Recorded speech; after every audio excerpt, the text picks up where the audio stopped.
Bonjour chers auditeurs. Le thème de mon message est le suivant. Le renouvellement de la force. Je répète, le renouvellement de la force. Notre texte de base est dans Ésaïe chapitre 40, versets 30 à 31. Ésaïe 40, 30 à 31 nous dit ceci. Les adolescents se fatiguent, les jeunes hommes chancellent.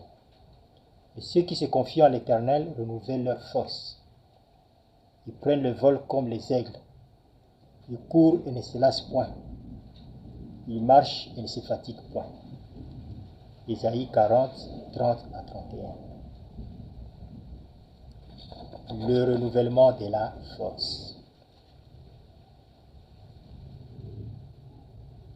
La force peut être renouvelée, peut être affaiblie et tu redeviens fort. C'est là qu'on dit il y a renouvellement de la force.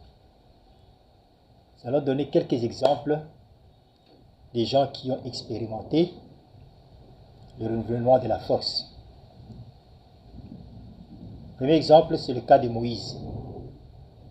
Moïse a écrit dans le psaume 90, verset 10, que les plus vigoureux, les personnes les plus vigoureuses vivent jusqu'à 80 ans. Alors, à 80 ans, Moïse a répondu à l'appel de Dieu et en ce moment-là, Dieu a renouvelé ses forces pour qu'il vive jusqu'à 120 ans. Et à 120 ans, il avait encore la vigueur. Il a expérimenté le renouvellement de la force.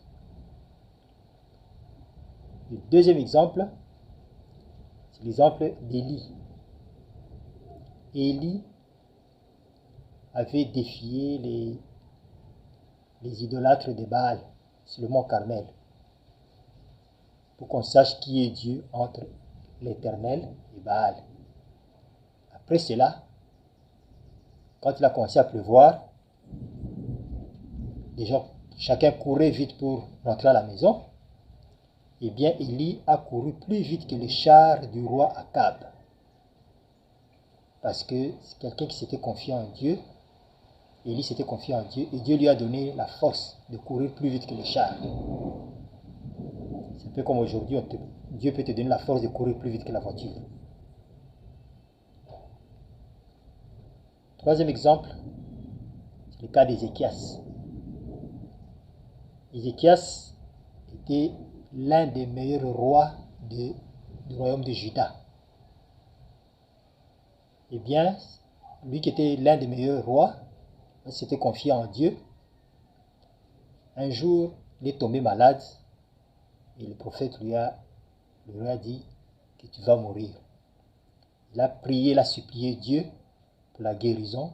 Dieu l'a guéri. Il lui a ajouté 15 ans.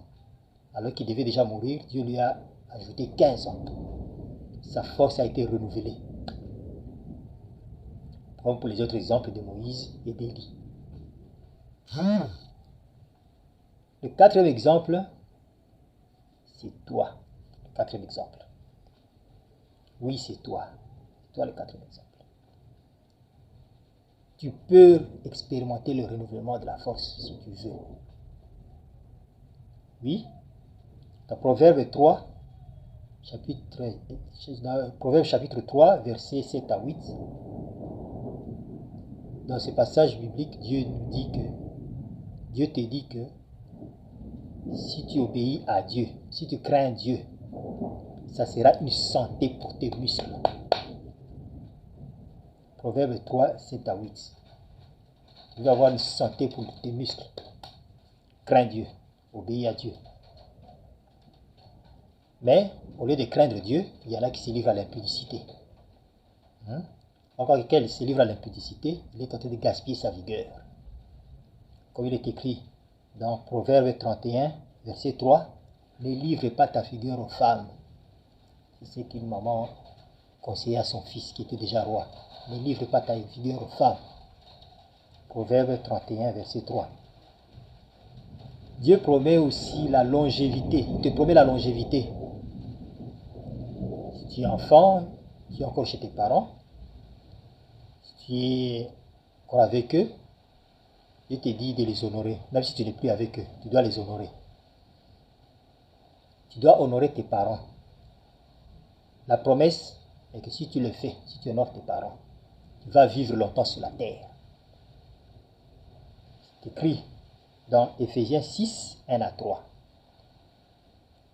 Alors, tu vas me dire, mais est-ce que tous ces enfants qui meurent dans la jeunesse et dans l'enfance sont des gens qui n'honorent pas leurs parents? Je te réponds en disant ceci. La Bible promet à tous les justes de vivre sur la terre, de régner sur la terre pendant 1000 ans. Hein? Quand Jésus va revenir, avant qu'il ne monte avec les saints, il régnera avec les justes pendant 1000 ans sur la terre. Là, toutes les promesses terrestres vont s'accomplir. Alors tu veux être parmi ces gens-là qui vont régner pendant 1000 ans sur la terre. Obéis à Dieu. Alors, ce que je viens de dire est dans Apocalypse chapitre 20, verset 6. Alors Jésus promet que si quelqu'un croit en lui, si quelqu'un se confie en lui, il va le ressusciter au dernier jour. Jean 6, 40. Il va le ressusciter au dernier jour. Et quand il va le ressusciter, il sera plein de force. 1 Corinthiens 15, 43. Quand le juste ressuscite, il est plein de force. Voilà encore le renouvellement de la force. Tu veux être cette personne que quand Jésus va ressusciter, tu sois plein de force. Tu dois donner ta vie à Jésus-Christ et marcher avec lui. Tu dois dire non au péché, non au mensonge, au vol, non à la tricherie, non à l'ivrognerie, non au désordre, non à la polygamie, non à l'infidélité, tout. Et tu te confies en Jésus-Christ pour que le jour, au dernier jour, il te ressuscite et que tu sois plein de force. Expérimente le renouvellement de la force. Amen. Bye.